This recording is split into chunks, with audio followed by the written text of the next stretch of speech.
فرش التراب يضمني. انسانوں میں نیکی کے بڑے مختلف بلکہ متضاد تصورات جو ہیں وہ پائے جاتے ہیں. پہلی بات تو بڑی اہم یہ ہے کہ برے سے برا آدمی بھی نیکی کے کسی نہ کسی کام کو سر انجام دے کر اپنے ضمیر کو مطمئن کرتا ہے. میں ڈاکہ تو ڈالتا ہوں لیکن بیواؤں اور غریبوں کی مدد بھی تو کرتا ہوں اپنے علاقے کے. میں فلاں کام تو کرتا ہوں لیکن فلاں مزار پر جا کر میں نے چادر بھی تو چڑھائی ہے، وہاں دیگ بھی تو پیش کی ہے.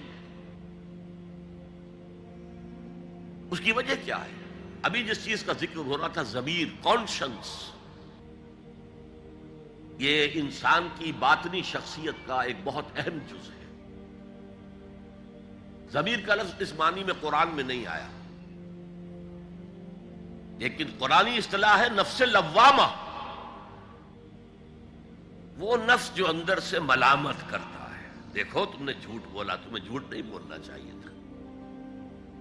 کسی اور نے ملامت کی یا نہیں کی، تمہارے اندر کوئی شے ہے جو ملامت کر رہی ہے. دیکھو تم نے فلاں شخص کا دل توڑ دیا، یہ اچھا کام نہیں کیا. یہ ہے لوامہ جس کی قسم کھائی گئی، لا اقسم بیوم القیامت ولا اقسم بالنفس اللوامہ. یہ نفس لوامہ ہر انسان میں ہے، اور جیسے ہمارے ظاہری وجود کے تقاضے ہیں، بھوک لگتی ہے، پیاس لگتی ہے، اسے کپڑے کی ضرورت ہے موسمی اثرات سے بچاؤ کے لیے، یہ جو مانوی شخصیت ہماری اندر ہے یہ بھی کچھ ڈیمانڈ کرتی ہے. اور انسان اپنے آپ کو مطمئن کرتا ہے، ریشنلائز کرتا ہے. ٹھیک ہے یہ تو خرابیاں ہیں، لیکن میں نے یہ کام بھی تو آخر کیے ہیں نا. یہ انسان کی ایک لازمی ضرورت ہے اپنے ضمیر کو مطمئن کرنا.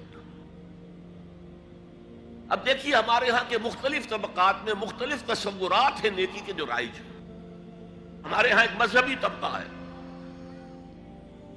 جس کے نزدیک اصل اہمیت ریچولز کی ہے، عبادات کی ہے، رسومات کی ہے. معاملات میں وہ دھوکہ دے رہے ہیں، سودا کر کے پھر گئے، ان کے دلوں میں نرمی نہیں ہے، سائلوں کو دھتکارتے ہیں. لیکن ایک اعتبار سے بہت دیکھیں، سودی کاروبار کرتے ہیں. ٹھیک ہے بھائی، میں سودی کاروبار تو کرتا ہوں، میں نے مسجد میں تو بنوائی ہے، میں نے مسجد میں جھاڑ بھی تو لگوا دیا ہے، میں نے مسجد میں قالین بھی تو بچھوایا ہے. تو نیکی کا ایک تصور یہ ہے ہمارے یہاں. اس کے بالکل برعکس ایک تصور ہے جدید تعلیم یافتہ طبقات کا تصور. آپ نے بارہا سنا ہوگا گفتگو، بھائی اصل نیکی یہ ہے کہ کوئی کسی کو دھوکہ نہ دے، جھوٹ نہ بولے، وعدہ پورا کرے،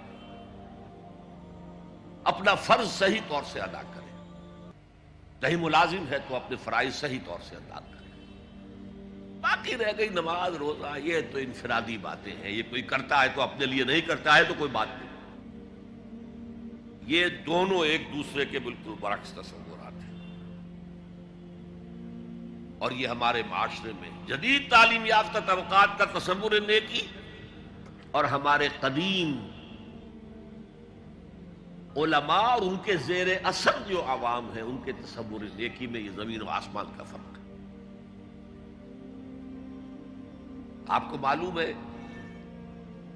کہ اپنی جسم فروش عورتیں جو ہیں وہ بھی نیکی کا کوئی نہ کوئی کام کرتی ہیں.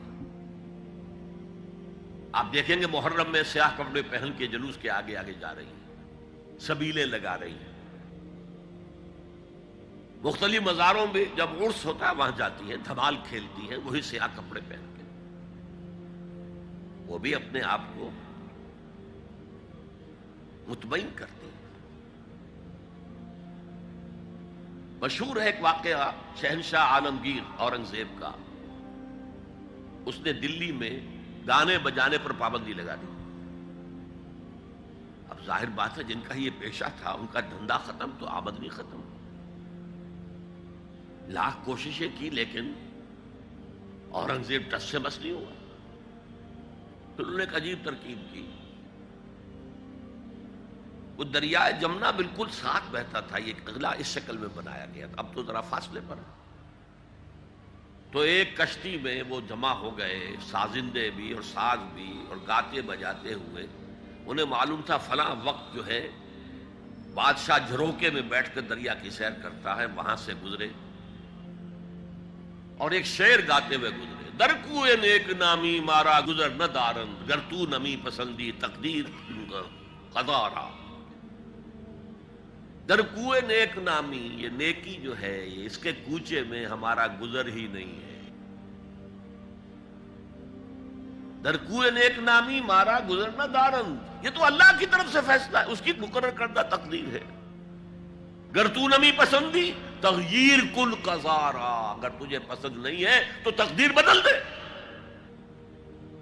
تو بادشاہ ہنس پڑا اور اس نے کہا کہ ٹھیک ہے بھائی، گانے بجانے کی حد تک تمہیں اجازت ہے. تو ہر ایک طبقے کا اپنا ایک تصور ہے نیکی کا. جیسے میں نے پہلے عرض کیا، بڑے بڑے ڈاکو جو ہیں وہ اپنے علاقے کے بیواؤں یتیموں کی سرپرستی کرتے ہیں. ویسے نہایت درندگی، سفاکی، انسانی جان کی کوئی حیثیت ہی نہیں. تو نیکی اصل میں کس شے کا نام ہے، کون سی چڑیا کا نام ہے، نیکی حقیقت میں کیا ہے، وہ ہے اس آیت کا مضمون. میں مثال دیا کرتا ہوں، ایک عام قصہ ہے کہ کسی گاؤں میں پہلی مرتبہ ہاتھی آیا.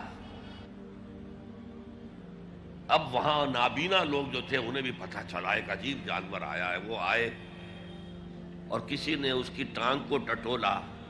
اس نے کہا ہاتھی ایک ستون کے مانند ہے. کسی کا اس کے کان کے اوپر ہاتھ پڑا، اس نے کہا چھاج کے مانند ہے وہ. کسی نے پیٹ کو ٹٹولا، بہت بڑا ڈھول ہے وہ. بالکل یہی معاملہ ہے نیکی کے تصور کے بارے میں. اڑائے کچھ ورق لالے نے، کچھ نرگس نے، کچھ گل نے. چمن میں ہر طرف بکھری ہوئی ہے داستان میری. کسی نے نیکی کا ایک حصہ لے لیا، کسی نے دوسرا لے لیا، کسی نے تیسرا لے لیا.